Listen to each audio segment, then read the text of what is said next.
Welcome to Inspiration and Transformation from the Banks of the Ganga with Sadhvi Bhagawati Saraswati, an American sannyasi living at the Parmarth Niketan ashram in Rishikesh, India. Sadhvi is president of the Divine Shakti Foundation, a charitable organization bringing education, vocational training, upliftment, and empowerment programs to women and children. Sadhvi is also Secretary General of the Global Interfaith Wash Alliance and Director of the world-famous International Yoga Festival. Join the musings of an American sannyasi as Sadhvi shares the wisdom and teachings of her guru, His Holiness Pujya Swami Chidanand Saraswatiji. Welcome, everyone, to Inspiration and Transformation from the holy banks of the sacred Ganga River in the land of Rishikesh, India. Absolutely, there's a reason you're all here. Everything that happens in our life, everything, happens for a reason. And everything happens for our own spiritual growth and unfolding. Now, that doesn't mean it all feels good. Let me give you an example. Let's say that you are in school and you've made a choice that you are just going to goof around. You don't like to do schoolwork. You would much rather play football and video games.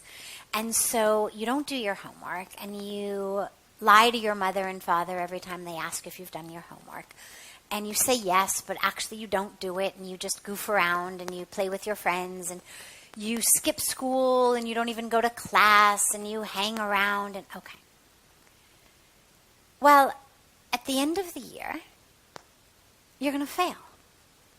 And when you fail, you have to redo that year. If you're in 5th grade or 6th grade or whatever grade you're in, if you don't pass, you can't go on to the next year. You have to redo that year. So now if we pop into your life at that moment where you have failed 6th grade, let's say, and you say, well, did that happen for a reason? Well, yeah, it did. The reason was that you made a choice about 10 months ago that you were going to goof around and not take school seriously. And as the repercussion of that, you have failed. But it's actually for a higher purpose, which is you need to learn the material. It's not that the school is punishing you. It's not that they said you are a bad boy. You goofed around. You didn't come to class. Therefore, as a vindictive punishment, we are going to make you redo that year. No. They're not being vindictive. They're not trying to punish you. The school has one agenda and one agenda only, which is you should learn the material. So before you can go on to 7th grade, you must learn the material of 6th grade. And so making you redo 6th grade is ultimately for your unfoldment, your growth. Because if you didn't redo it, you would never learn what 6th grade had to offer. You would go your entire life never knowing all of the building blocks, which would mean that 7th grade would be nearly impossible because 7th grade builds on 6th grade. 8th grade builds on 7th grade. And so if you never really got what 6th grade was teaching, your life would become very difficult. In the same way, on a much grander level, that which happens is happening as a result of our past karma. It's not about rewards and punishments. It's not like the school saying, oh, you were bad, we're going to hold you back. It's not that. It's the universe saying, here are the seeds you planted. Here's the way that they flower into trees. Therefore, this is what now grows in your garden. So that's one direction. That's I have planted seeds in the past. that have borne fruit today, and that's why I am where I am today. But there's also another directionality, which is today as the seed for the tree that you need to have in your garden tomorrow. So another way to think about it is, due to your karmic package, due to that which is going to be most conducive for your spiritual evolvement, your unfolding, your opening, you need to have a certain experience in life. The universe needs to give you that experience. But in order to have that experience, because the universe doesn't just, time warp people. You don't find yourself suddenly, in an entirely different part of the world. You actually had to show up at an airport or a train station or a bus station. You had to get on. It's not like you just, find yourself suddenly somewhere because the universe deemed it right.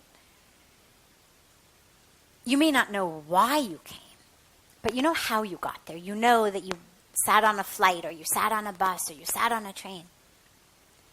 And so in order to give you the experience that the universe needs you to have, today could be the seed for that.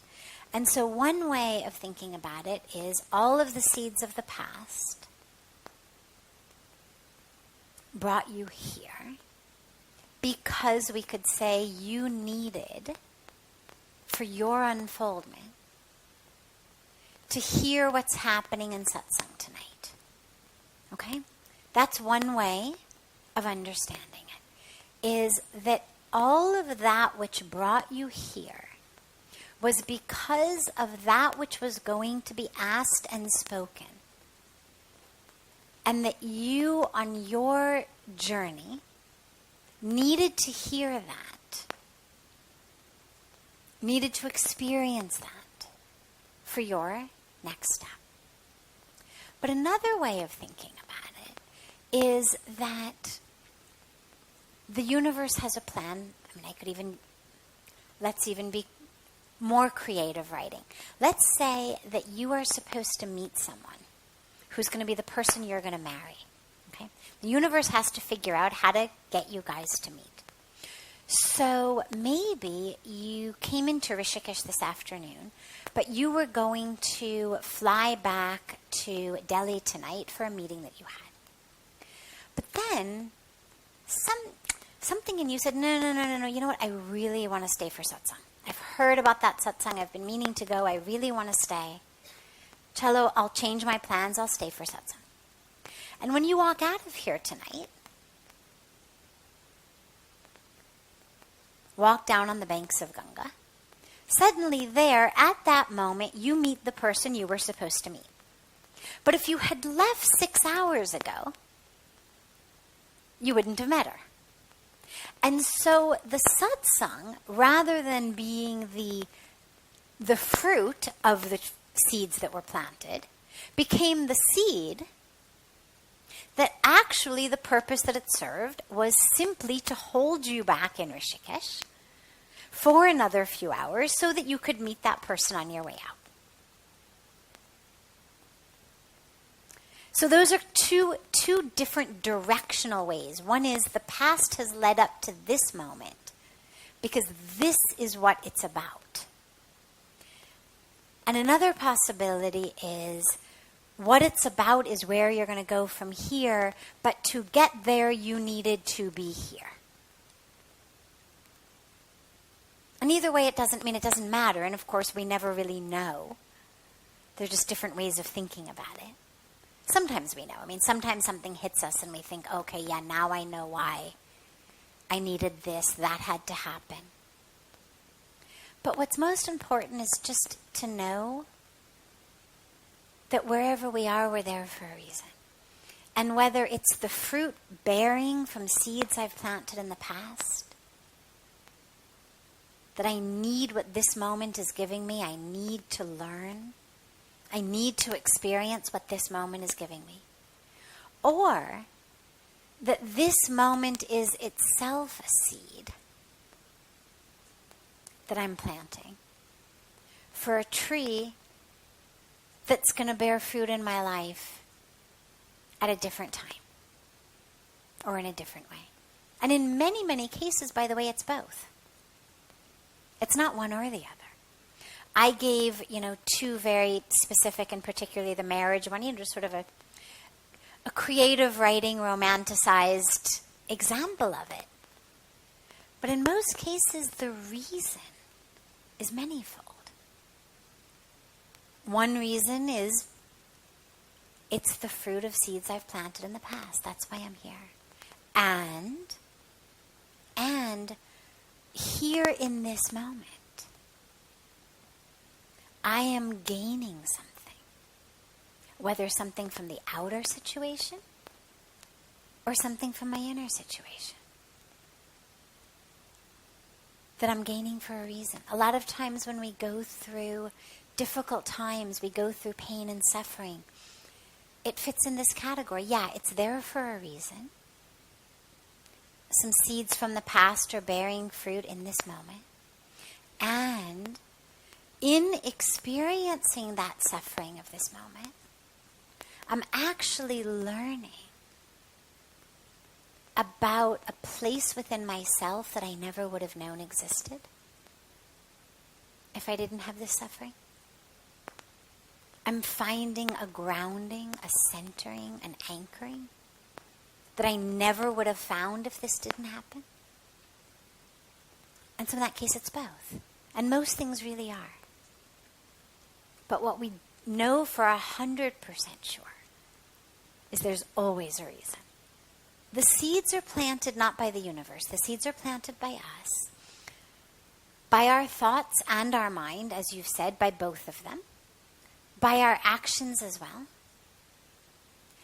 Our thoughts lead to actions. If a thought doesn't lead to an action, it doesn't actually plant a seed. The seed of a thought impacts us when it blossoms into an action or inaction. If it's just a passing thought and we don't act on it,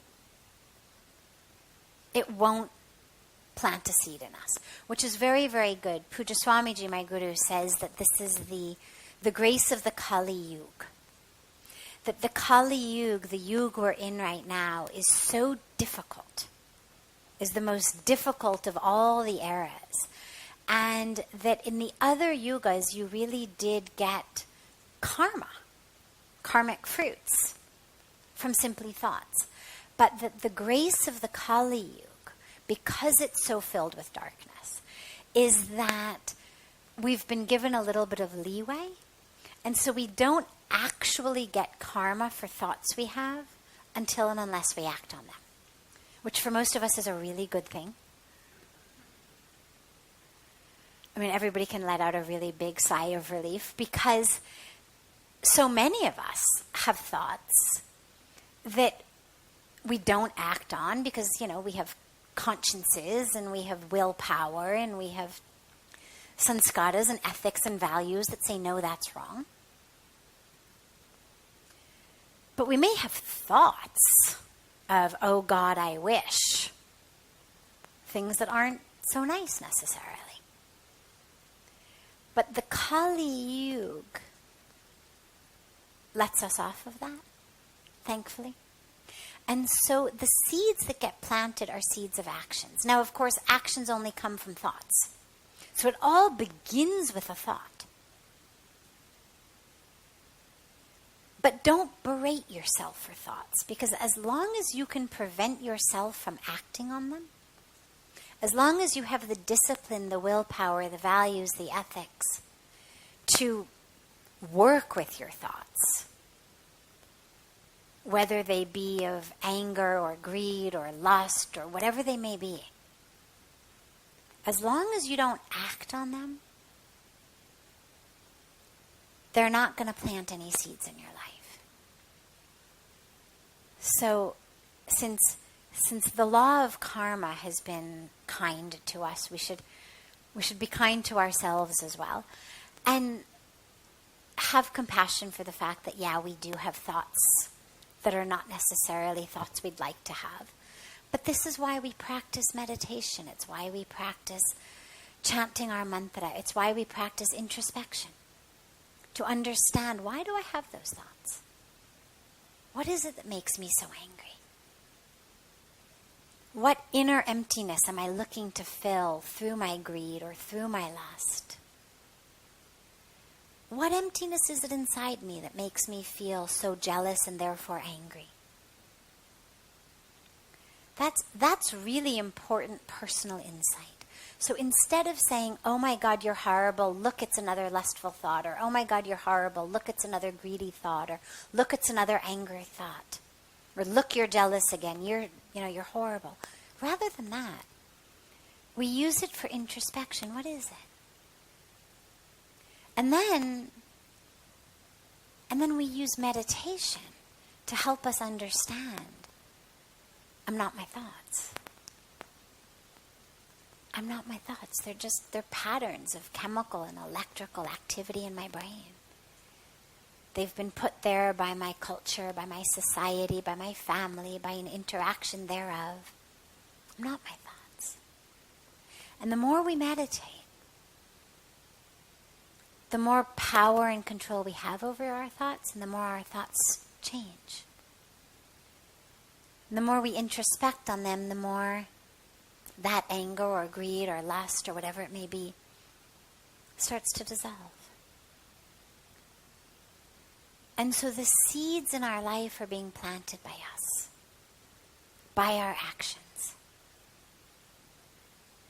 But you're better off watching your thoughts than just watching your actions, because sometimes with actions you find yourself halfway through the action before you even realized you were doing it. And so if you can develop a habit of watching your thoughts, you're one step ahead. Because again, no action comes without a thought preceding it. So if you can really develop the skill of watching the thoughts, that's what mindfulness is. What am I doing with my mind also? Not just what am I doing with my hands, but what's my mind doing? I begin by watching my hand, but ultimately, I watch my mind. So begin with picking up. Okay, so that's beginner's course. And then it's, anger coming,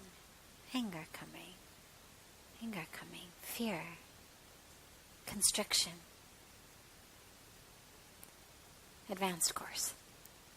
But the same watchfulness. And if I know anger coming, constriction,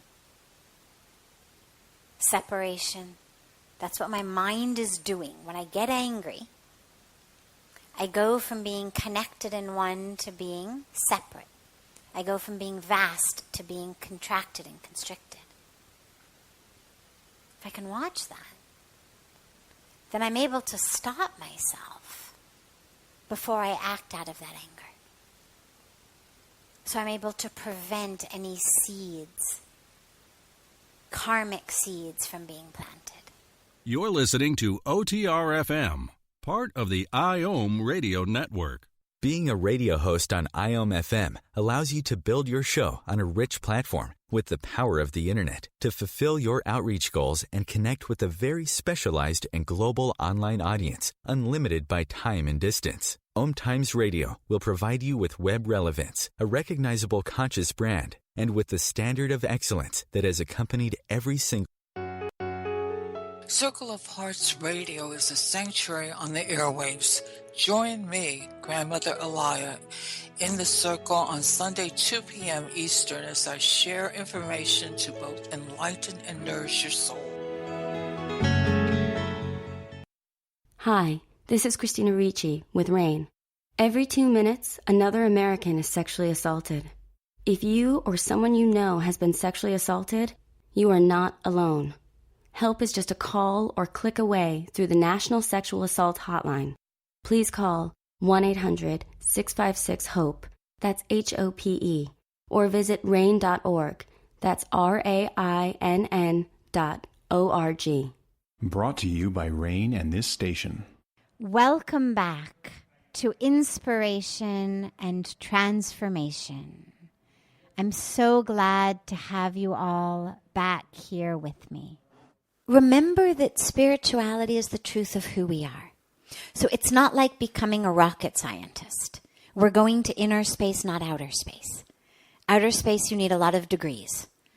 Inner space, you don't need any degree. So it's coming home to you. So, and this is very important because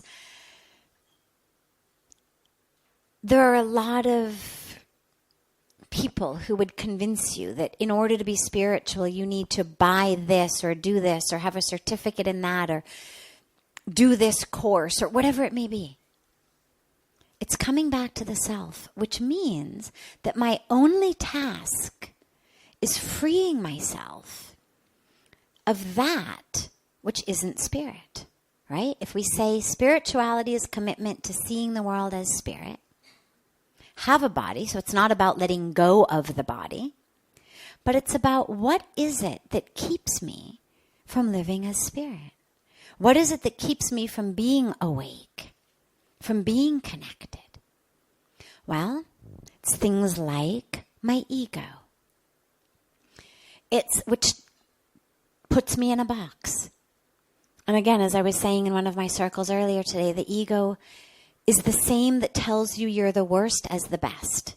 Most of us think of ego as arrogance, but the ego is just as much the one who says you're stupid, you're worthless, as the one who says you're brilliant, you're the best. They're just different aspects on the same pendulum swing of the ego. So the ego keeps me away from that.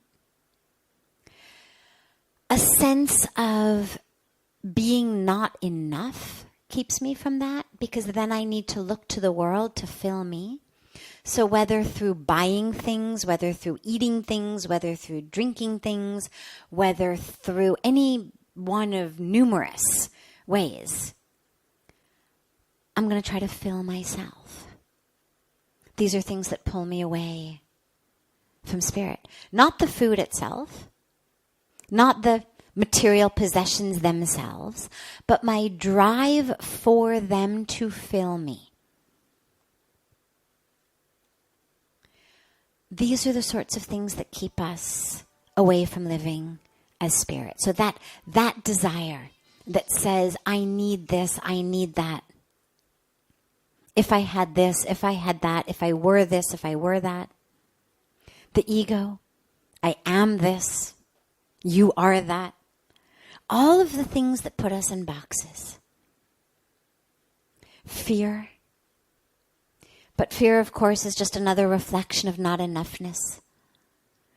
Because fear is the thing that says, oh my God, I'm going to fail. Oh my God, people are going to laugh at me. Oh my God, I'm going to make a fool of myself. Okay. Chances are we're all going to fail at some point in our life. You hear lots of stories. I can't pull them out of my head at the moment, but lots and lots of stories of the geniuses of history and how they all failed. I mean, how Einstein failed math and how this one failed this. Just all of these stories. How many times someone's brilliant invention was rejected. How many times someone's transformative book was rejected. Whatever it may be. We all fail. But if I'm coming from a place of I'm not enough, well, then I can't fail. Because then the fear of what people will say, the fear of the humiliation, the fear of the shame, the fear of experiencing my own not enoughness is going to keep me from even trying. And so it's going to keep me boxed in according to my roles. I'm going to need to keep hearing voices in my head that say, no, don't try that. That's a stupid idea. You can never do it. You're not smart enough. So ego, fear, desires, all of that. All of which, by the way, have been programmed into us. I spent this afternoon talking about the authentic self with 3 different, groups of people, and we peeled apart, well, what's not authentic? And it's all that which we've been programmed to believe. Programmed by our parents, programmed by society, programmed by the culture, programmed by well-meaning but a little misdirected educators.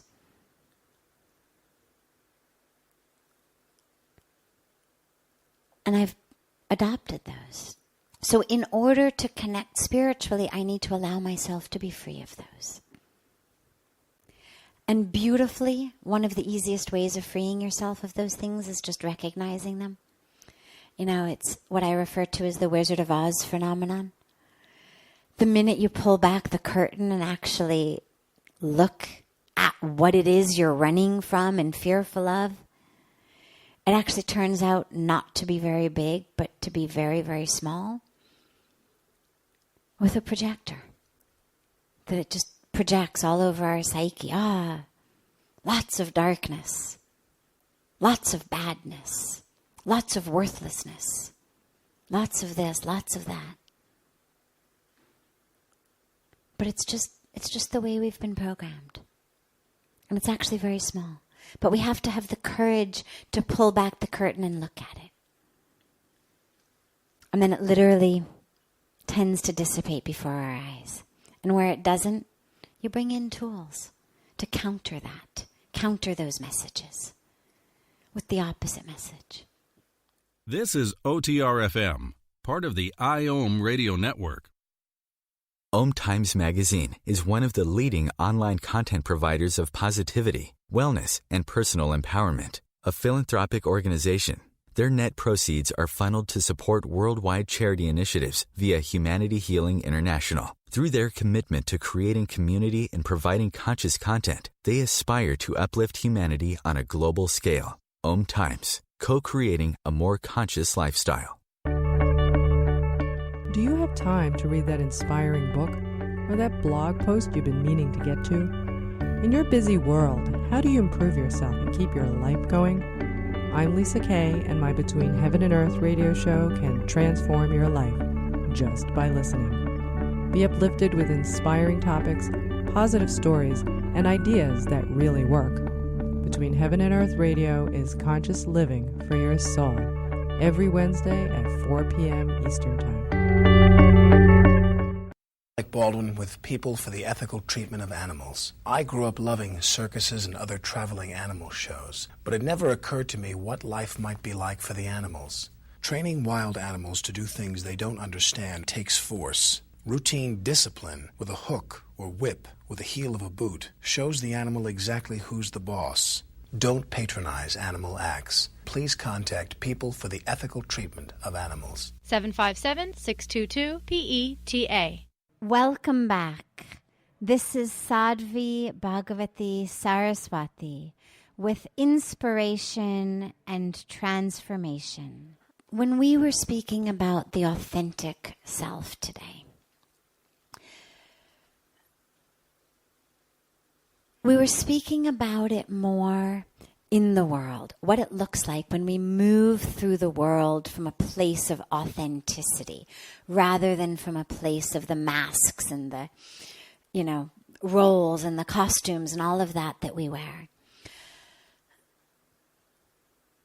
When you go a step deeper, though, on a spiritual level, the truest, highest self is soul spirit, which is that which is unchanging. And it's important to just draw a little distinction here for you, because the answer to your question is going to depend on how we define authentic self. Again, to which there is no right answer, and it really depends what world we're in. So here in a Satsang world, I'm much more likely to define it as spirit, as soul, as infinity, as the divine in you. When we're speaking more in a discussion that's more geared to how am I going to go out in the world and be a leader. So we're not speaking so much about a formless divinity of which I am just a reflection. But rather we're talking actually about something that is uniquely you and that is constant, not in the way that the soul and spirit is constant, life after life, birth after birth, from me to you, but rather that is constant situation to situation. So for example, most of us know the phenomenon of being one way in a certain place and a different way in a different place. Now, there's nothing wrong with that as long as we are aware that we're playing a role. So if I'm the CEO of a company, I have to act differently in the office place than I act with my husband or wife or children at home. Nobody would expect me, even someone saying, be your most authentic self. No one would expect me to walk into my business and be the same me who is there sitting on, lying on the couch in my therapist's office. Or me lying in bed with a spouse. Or curled up in my mother's arms. There's no one who would say to you, yeah, you should deal with your employees just like you were curled up in your mother's arms. But in order to be authentic, I need to be aware that I'm playing a role. And there's nothing wrong with that. So here's what it looks like. I am me, my authentic self, whatever that means to me. I am love, I am consciousness, I am whatever it is for me. Again, to which there is no right answer. I am able to express that unencumbered, unhindered, uncensored in certain places. Hopefully we all at least have a couple of places or at least one place, even if it's just your own meditation, where you can express that, where you can be who you are. Not the programmed you. Not the you who says, damn, why didn't I get the promotion? I put on a happy face, but really I'm so mad. That's not authentic self. Not that that's not important to have someone to express it to, but don't confuse that with authentic self. That's programmed, competitive, fearful, jealous self. The authentic self is the you when you feel full and whole and complete and enough, and that experience that if I never achieve anything, get anything, do anything else in my life in this moment, I am full and whole. And that fullness and wholeness has an energy to it, which knows how it has to move through the world, which is what we could call my authentic self in action. But going back for a moment, so with someone or with your meditation or with your dog or with your tree, you're able to just be that. I have had some of the most extraordinary moments of my life on a deeply personal level with trees. Literally. Just with hands on trees and an experience of the pulse of the tree and the pulse in me and that oneness. I have had ecstatic moments of tears and sobbing, and many of them actually. So it doesn't have to be necessarily in a conversation with a human being, but a moment in which you are able to just experience and express the fullness of who you are. Then you've got a job. Maybe you're an employee. Maybe you're an employer. So you get up in the morning and you're going to go to work. Well, so you sit, and I always encourage people to do this. You're not going to go into the office in a state of ecstasy like you are with your tree or with your spouse or with you, wherever it may be. You've got a role to play. You've got a business to run. And as you get up in the morning, take a few moments, sit in meditation. or if for whatever reason that's not a practice that feels comfortable, as you get out of the shower, before you put on your clothes, literally visualize putting on a costume, putting on a mask. You're going out there, you're going to play a role. You have to play the role. You have to do the CEO thing.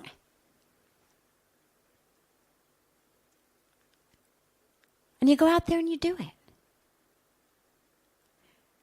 But you do it as the authentic self playing a role. So for example, if I were an actor, let's say in a play, and in the play, one day the director said to me, kill this person. And he meant really, not like with a fake knife, but really take a knife and kill this person. You're, a murderer, and I want reality on my set. I want this guy really dead. I want real blood. Well, I wouldn't do it, no matter how committed I am to being an actor. Because remember, there's an authentic me wearing the costume and the mask of the murderer that says, no, wait. So I'll do the lines, I'll do the show, but I'm going to do them from a place of me that knows what's right, what's not. And in the same way, when you move through the world, you've got your, CEO costume, and you've got your this costume, and your that, whatever it may be. And that's all fine. And at the end of the day, when you come home and you take a shower, literally imagine that costume, that makeup washing off. Because the problem is not that we play roles. The problem is that we start to think we are the roles. And the makeup and the mask get so stuck to our face that we forget who we are. And that's when we lose our ability to be authentic. And so, yes, the authentic self stays the same through all these circumstances, but it may put on a different mask in different places. But the wearer of the mask is the same, and your awareness of the wearer of the mask is the same. Your connection with the wearer of the mask is the same, and your ability to access the wearer of the mask is the same. No matter how good an actor, if he was about to walk out or she was about to walk out on the stage, and as they're walking out, they see a text on their phone that says, your mom died, or your child died, or there's, whatever it may be. They're not going to be able to go out and play that role. They're only able to do it until and unless it interferes with the authentic self. So the masks, the roles, that which we play, and play them well, by all means. This is the teaching of the Bhagavad Gita. Arjuna was not a murderer. He was a warrior. But his role in that drama of Dharma, you could say, was to be the one who, in order to uphold the Dharma, had to kill. He had to be able to recognize.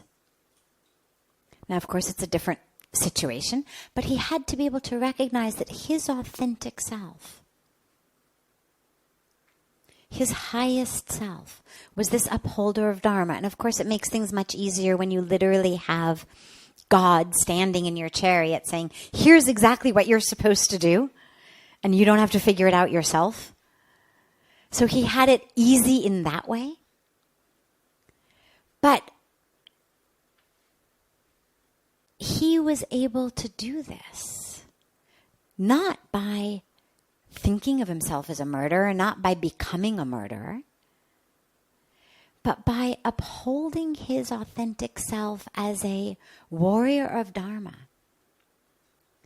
and having faith in Krishna, who said, this is the drama of Dharma that you now need to play. And so as you play your different roles, and you play them sincerely and you play them well, just remember to stay connected to who's the one who's playing the role. Because then you'll always know who I am in this, and you'll always have access back to that. And you won't ever forget, because your roles will change. Today it's the employee, tomorrow it's the employer. But the truth is, neither of them is you. And you don't want to get your face stuck with the role of the guy who licks the stamps, or the guy who fills the coffee machine, or the guy who tells people to lick the stamps. Because we're not any of those. And to be able to literally take all of that off at the end of the day, so that you're ready then tomorrow. Play it again. This is OTR-FM, part of the IOM radio network. Om Times Magazine is one of the leading online content providers of positivity, wellness, and personal empowerment. A philanthropic organization, their net proceeds are funneled to support worldwide charity initiatives via Humanity Healing International. Through their commitment to creating community and providing conscious content, they aspire to uplift humanity on a global scale. Om Times, co-creating a more conscious lifestyle. Do you have time to read that inspiring book or that blog post you've been meaning to get to? In your busy world, how do you improve yourself and keep your life going? I'm Lisa Kay, and my Between Heaven and Earth radio show can transform your life just by listening. Be uplifted with inspiring topics, positive stories, and ideas that really work. Between Heaven and Earth Radio is conscious living for your soul, every Wednesday at 4 p.m. Eastern Time. Like Baldwin with People for the Ethical Treatment of Animals. I grew up loving circuses and other traveling animal shows, but it never occurred to me what life might be like for the animals. Training wild animals to do things they don't understand takes force. Routine discipline with a hook or whip with the heel of a boot shows the animal exactly who's the boss. Don't patronize animal acts. Please contact People for the Ethical Treatment of Animals. 757-622-PETA. Welcome back. This is Sadhvi Bhagawati Saraswati with inspiration and transformation. I would say all of them. Now, you don't necessarily need to jump into all of them this moment, but here's why. Bhakti Yoga, devotion, love.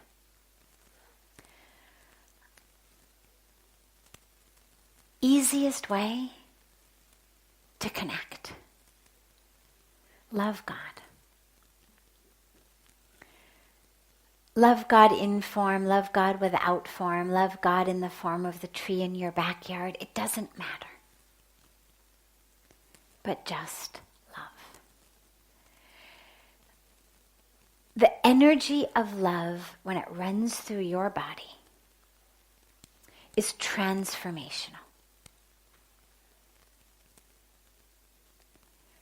That which we become, do, manifest, due to the power of love, is more than we do due to the power of anything else. There's no other power in the world that is responsible for what the power of love is responsible for. So definitely you need bhakti. Now, it doesn't necessarily mean you must sit and perform puja for an hour a day. I'm not saying that. That's the ritual. The point of the ritual is to make us love God. But as you know in your own relationships, if someone really loves you, but they're not bringing you flowers, that's okay. Because you know they really love you. The flowers only become important when you start to wonder, does he still love me? And then you start to realize, my God, it's been like a year since he's brought me any flowers. Oh my God, maybe he doesn't love me. But if the love is flowing and you're feeling the love every day, you're not wondering, where are the flowers? And if somebody brings you flowers or sends you flowers, but you know they're just to buy you in some way, they've really messed up, they don't want to get in trouble, maybe you're their boss, some flowers, it's not going to impact you because you know this isn't sent with love, this is just sent to try to buy me. In the same way with God. That which we offer in our puja, we offer it to bring us closer to God. If you're performing puja without love, it's better leave the flowers on the trees, leave the milk in the cows, give it to some poor person. God doesn't need that from us. The rituals are there to bring up within us an experience of love.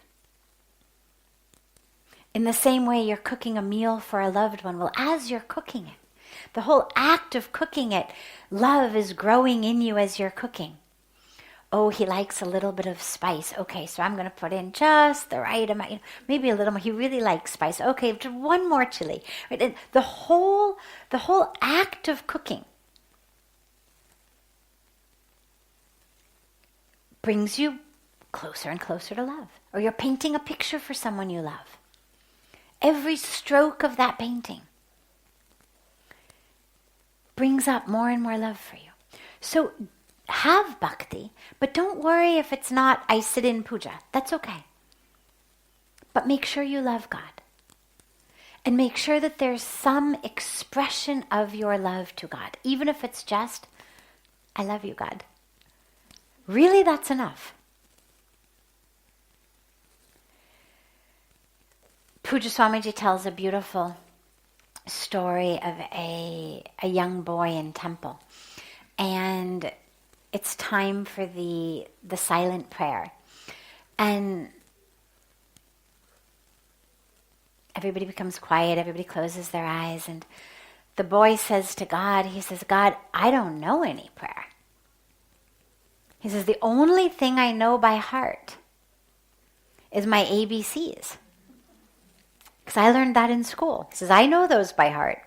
And he said, but I know one thing, which is all the prayers come out of these ABCs. And so I'll tell you what, I'm just going to sing you the ABCs and you make up whatever prayer you like. And whenever Puja Swamiji tells that story, he always concludes it by saying, the point of the story is, God loves that boy much more for his ABCs than all of the people who are chanting perfect mantras or prayers, but while their minds are making shopping lists. So it's all about the love. So have bhakti. Karma yoga. You have to have it. Now, Karma yoga, usually when we talk about it in this context, we mean service, we mean seva, we mean doing good deeds. Well, when you love someone, you can't really say you love them very much if you refuse to do anything for them. Right? I mean, if you had a loved one who kept telling you, I love you, I love you, I love you, I love you, and you're really sick one day and you say, could you bring me a glass of water? They say, nope. I just do the loving. I don't do this with the work. Only bhakti, no karma. You'd be like, Hari, well, what kind of love is this? I need a glass of water. What do you mean you won't bring me a glass of water? How can you possibly love me and refuse to bring me a glass of water? So karma yoga stems out of love for God. And again, it doesn't matter whether we're loving God in a specific form or whether we love the creation. We serve because the creation is There's two ways to do it. Either the creation is God, and I love God, so I serve, or the creation is me. Because my consciousness is expanded to such an extent through my practice of meditation, through my spiritual awareness, that I actually recognize myself, my capital S, full, high, complete self in the others.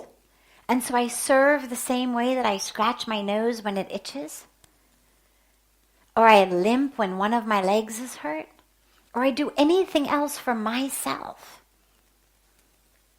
Well, when my sense of self expands, I serve. Lastly, sannyas. Well, sannyas is certainly not a requirement on any level. To be taken early in life. The scriptures and the teachings are full of householder sages and rishis, sages. If you read the stories in the scriptures, there's very few sannyasis. It's much more householder rishis, householder saints. But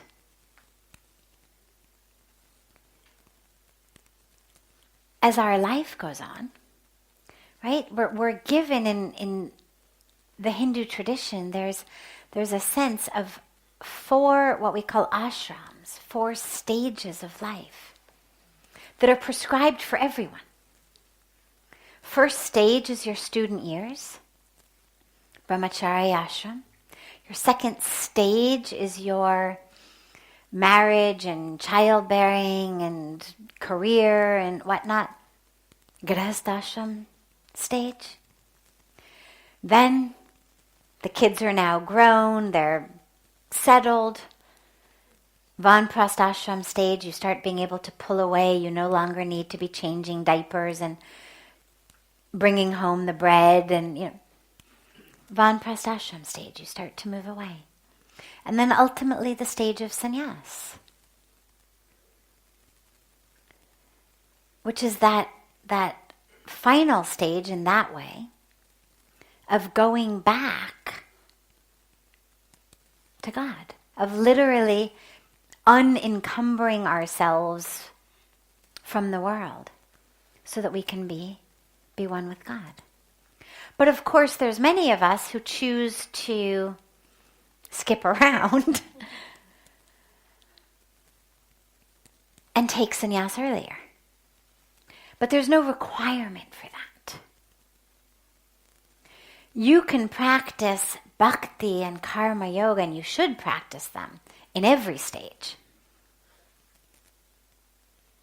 And then, if you feel inspired, called to move into the sannyas ashram at a younger age, fantastic. If you don't, at least be sure that you get into it at the appropriate age of that final stage of life. You don't want to go out kicking and screaming of attachment to the world. So that's where the Vanprastha and Sannyas stages come in, is look, you're going out. Rather than going out kicking and screaming and digging your fingernails futilely into the world, go out in a way that you're planning already your next destination. How can I use those years to already be planning? Because our next birth is based on where I was at the end of this one. So if I go out kicking and screaming, I'm going to have a very different experience in my next birth than if I go out immersed in God. This brings to a close this hour of inspiration and transformation. Thank you so much for for joining me.